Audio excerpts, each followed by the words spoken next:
Welcome back to Software Hub. If you want to run Android TV on your PC and test apps easily, this video is for you. I'll show you the complete setup step by step. So make sure to subscribe and press the bell icon for more useful tutorials. Let's get started. First of all, open any web browser. Now go to the official website of Android Studio. From here, click the latest download button, accept the terms and click download. It will start downloading.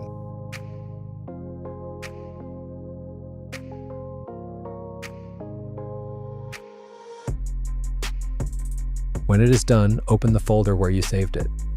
Now right-click on it and run it as administrator.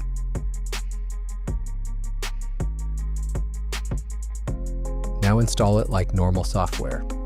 Running it as administrator ensures proper installation without permission issues and helps avoid errors during setup.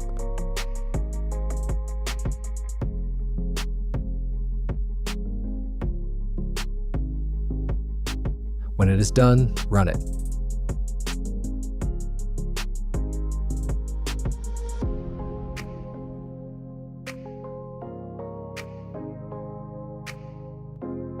Now here, click Next.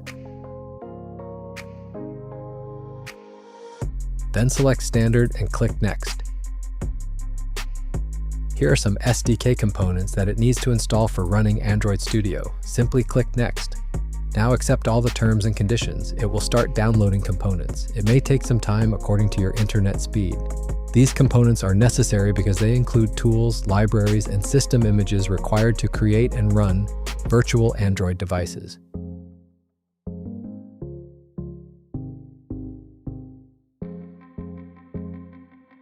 When it is complete, you will see this interface.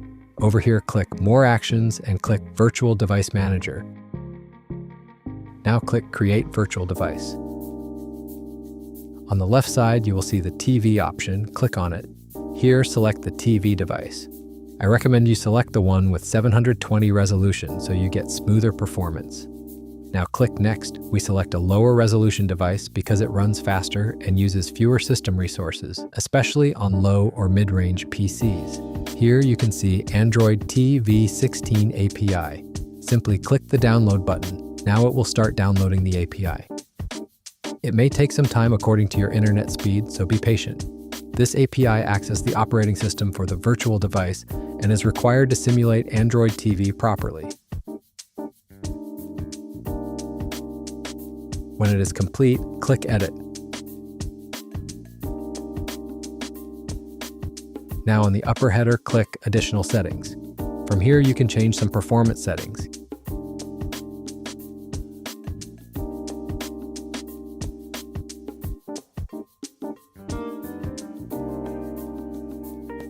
Give at least 2 GB RAM to it. If you have 8 GB RAM, you can give it 4 GB.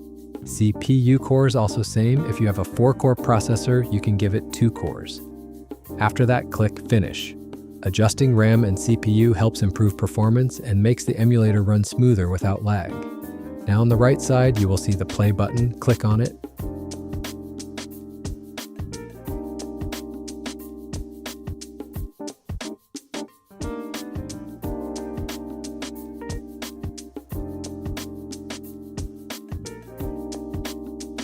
On the first start, it may take 2 to 3 minutes. You can see it is working and you can control it using your keyboard.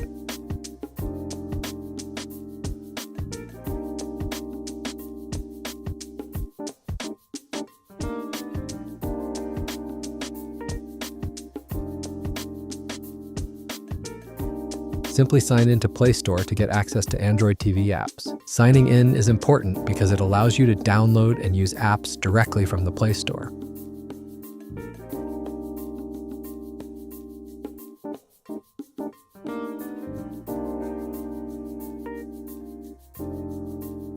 From here, you can install any Android TV app. Right now, the YouTube app is not working on this Android TV emulator. This is not a mistake or setup issue.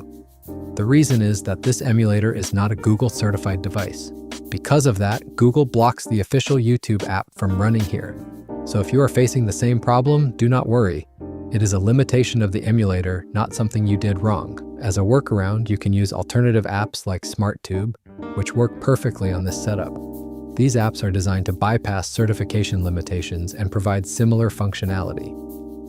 Now you might be thinking, if YouTube does not work, then what is the purpose of creating Google TV or Android TV in Android Studio? The main purpose is for developers to design, test, and optimize TV apps, not for full media use like a real smart TV. This emulator helps in testing layouts, navigation with a remote, and checking how apps perform on a TV interface. And if you still want to watch YouTube here, you can install an alternative like SmartTube. You can download it easily from its official GitHub page by searching SmartTube APK and install it on your emulator. If this video helps you, consider subscribing to the channel and click the bell icon for more latest updates. Thanks for watching.